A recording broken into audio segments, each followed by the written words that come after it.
د لویو بخښونکي څښتن تعالی په سپېڅلي نامه خدای دې وکړي دوستانو چې روغ جوړ خوشحاله او سوکاله اوسئ.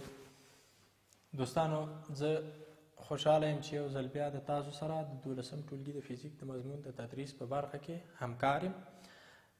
د فصل د تمرین 2مه جلسه ده. یو سوال مې تاسو ته کورنۍ دنده درکړې وه، یعنې 2م سوال. خدای دې وکړي چې هغه سوال مو حل کړی وي. راځو دوستانو 3م سوال ته، چې 3م سوال په څه ترتیب د موږ نه شوی ده او په څه رقم یې حلولی شو. 3م سوال ده، وایي د فنر کتلې اهتزازي سیستم فریکونسي 15 هرڅه ده. که چیرې د فنر ثابت 250 نیوټنې پر متر وي، تاسو د اهتزازي سیستم کتله او د هغې وزن معلوم کړئ. راځو دوستانو فریکونسي راکړل شوې ده. فریکونسي ده 15 هرڅه، صحیح ده. او د فنر ثابت په چی شي ښودلی و؟ په کم ښودلی و. کمه سوي ده د 250 نیوټنې پر متر سره. 250 نیوټنې پر متر سره. تاسو وایي کتله حساب کوئ چې کتله څونه ده، او همدارنګه تاسو وایي چې شی حساب کوئ، وزن حساب کوئ چې وزن څونه ده. راځو دوستانو کم په یاد وي، موږ او تاسو یو اړیکه درلوده چې فریکونسي مساوي ده د 1/2 پای ضرب د جذر د کای پر ام سره. اوس د دې نه باید زه د ام قیمت لاسته راوړم. سمه ده، د ام قیمت باید لاسته راوړم. دوستانو اطراف کې چیرته 2 پای رسم او ضرب کې 2 پای اف به مساوي په جذر د کای پر ام سره شي، چې په حقیقت کې جذر د کای پر ام مساوي په اومیګا سره هم او 2 پای اف مساوي په اومیګا سره و. نو معادله سمه ده. اوس راځو اطراف کل مربع کوو، د دې لپاره چې د جذر نه فرمول یا معادله خلاصه شي. 4 پای مربع پای مربع اف مربع مساوي ده د کای پر ام سره. په پایله کې ام به مساوي شي د 4 پای مربع ام به مساوي شي د کای پر 4 پای مربع اف مربع سره. اوس فریکونسي م راکړل شوی، کم راکړل شوی، پای ثابت ده 3.14 قیمت ده. راځو قیمتونه وضع کوو. ام مساوي کیږي د کا په ځای څو کېدم دوستانو 250. اخره کې بیا واحدونه نظر مغه کمیت ته ګورو ترتیبوو یې. د کار د اسانۍ لپاره 250 تقسیم په 4 ضرب د پای قیمت 3.14 کل مربع ضرب ده اف مربع 15 مربع مساوي کیږي 250 تقسیم په 4 ضرب د 15 دا سل کیږي. څو کیږي؟ سل. 3.14 که چیرته راواخلې ضرب د 3.14 کې برابر 9.815 کیږي. څو کیږي دوستانو؟ 9.15 کیږي. 9.15 کیږي. اوس مساوي کیږي د 250 تقسیم په سل چې ضرب کې اشاریه 2 خانې راسته طرف ته انتقالوي. نو دینه به جوړ شي دوستانو تقریبا 915.9 چې تقسیمی کې 250 چې راواخلې تقسیمی په 915.9 کې حاصل به 0.25350 شي. 0.25350 شي. اوس دا چې ټول واحدات د اس آی په سیستم کې راکړل شوي دي، د متر په سیستم کې دي. په دې خاطر باندې موږ تاسو دلته کیلوګرام وضع کوو. دا چې کتله ده کیلوګرام وضع کوو. نو کتله باید څو شي؟ 0.2535 کیلوګرام سره. د وزن د محاسبې لپاره موږ تاسو فورمول لرو چې وزن مساوي ده د ام کتله ضرب د تعجیل مساوي کیږي ده ام په ځای دوستانو څو کېده 0.2535 ضرب ده جی په ځای څو کېدم لس مساوي کیږي 2.15 یو خانه اشاریه راسته طرف ته انتقالیږي ضرب د چلاسي کوي. صحیح ده. 2.535 دا چې وزن د ځمکې د جاذبې قوه ده، نو د قوې واحد موږ تاسو د اس آی په سیستم کې معرفي کړی و چې نیوټن ده.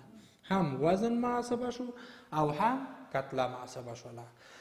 راځو دوستانو بل سوال ته، یعنی څلورم سوال ته.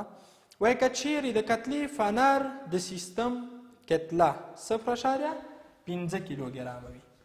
کتله یې راکړې ده چې 0.5 کیلوګرامه ده.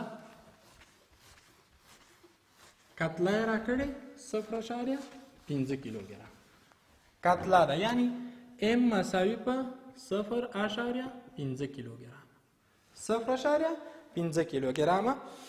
که چیرې د کتلې فنر د سیستم کتله 0.5 کیلوګرامه او 80 اهتزازه په 4 ثانیو کې وکړي. 80 اهتزازه په 4 ثانیو کې وکړي، یعنی ان تعداد د اهتزازونو 80 ده.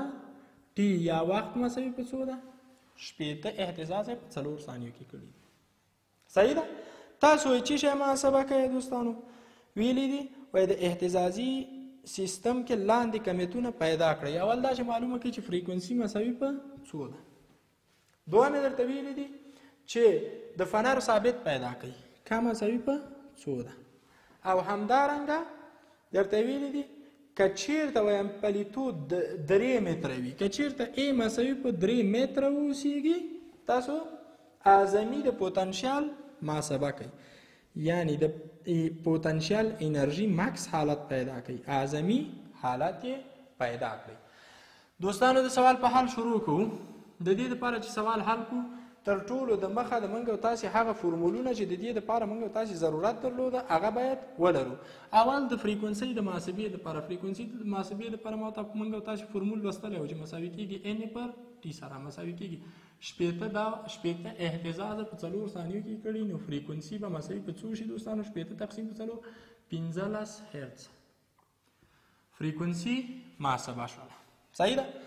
تاسو وایي د فنر ثابت محاسبه کوي چې د فنر ثابت څو کېږي. دوستانو بیا هم فریکونسۍ دپاره موږ یو فورمول درلوده د فنر کتلې په سیستم کې چې مساوي 1/2 پای ضرب د جا ضرب د کای پر ام سره.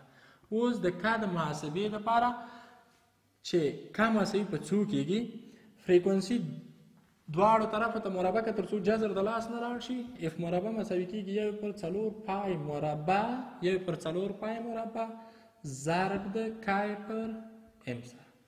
صحیح ده دوستانو؟ اوس 4 پای مربع ام د معادلې په دواړو طرفو کې که چېرته ضرب کړو په پایله کې به کا لاسته راشي چې کا مساوي ده د 4 پای مربع ام ضرب د اف مربع سره. د کا دپاره موږ تاسې فورمول لاسته راوړو. او هغه څه چې لازمه دي ټول موږ او تاسې سره په جدول کې شته. نو کا به مساوي شي ده، کا مساوي کېږي ده 4 ضرب د 3.14 کل مربع ضرب د کتله یې څونه راکړي 0.5 کیلوګرام او فریکونسي پیدا کړه چې 15 هرتز ته کېږي، یعنی 15 مربع. دوستانو که چېرته تاسو دغه حساب مکمل په ماشین حساب ترسره کوئ، تاسو ته به راوځي چې 4.46.2 دا د کا فورمول موږ او تاسې ویلی، واحد موږ او تاسې ویلی چې نیوټن پر متر د کا قیمت محاسبه شو. اوس راځو دوستانو د ا درکړل شوی دوستانو ډېرو به خیال ته تقریبا 3 سانتي متره درکړل شوی چې مساوي په 0.03 متره کېږي. دا باید متر ته تبدیل کړم ځکه کتله او نور واحدونه د اس آی په سیستم کې په متر باندې راکړل شوي دي. اوس موږ تاسو دوستانو د انرژي پوتنشیال دپاره لرو ای پی مساوي ده د 1/2 کا ایکس مربع. اوس دلته ایکس ماکس راکړی ده، یعنی اعظمي د اعظمي د پیدا کولو دپاره باید ایکس تبدیل شي په چی شي؟ په ای باندې. او امپلیتود هم راکړی ده چې 0.03 متره.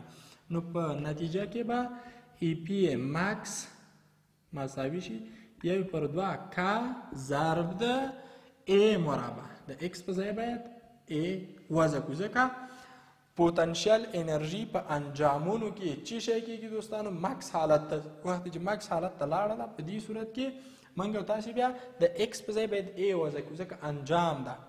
ایکس خپل اعظمي حد ته چې ورسېږي په ای باندې تبدیلېږي، مساوي کېږي 1/2 کم دوستانو پیدا کړه چې کم مساوي کېږي د 4 3.2 ضرب د A مربع 0.03 کول مربع په پایله کې به EP max لاسته راشي چې مساوي کېږي دوستانو د څو سره که چېرته دا ټول تاسو محاسبه کوئ 1.995 د انرژۍ د اندازه کولو واحد د SI په سیستم کې ژول د آخر کې به چې ورکړي ژول ورکړي.